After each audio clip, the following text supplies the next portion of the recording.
Hi, my name is Billy King. I'm the owner of King's Collision in Morristown, Tennessee.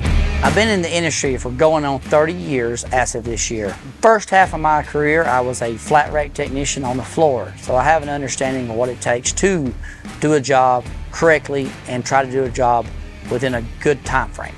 After working for dealerships for 15 years, I decided to open my own shop. I've owned this shop for 15 years. Alan from Lombard Equipment stopped in about a year ago. We had a welder that we had purchased from another vendor. He took his time to help us diagnose the problem and get our welder repaired.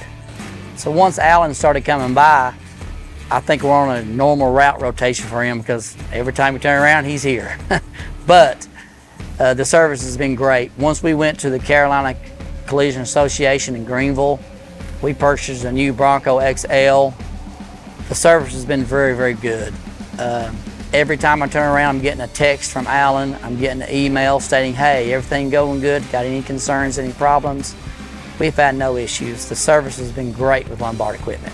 Since the collision industry is always evolving and ever changing, we've took notice that Lombard Equipment is striving to stay ahead of the curve on helping us meet all the OE requirements for our equipment that we need moving forward. That is why we will continue to do business with Lombard Equipment.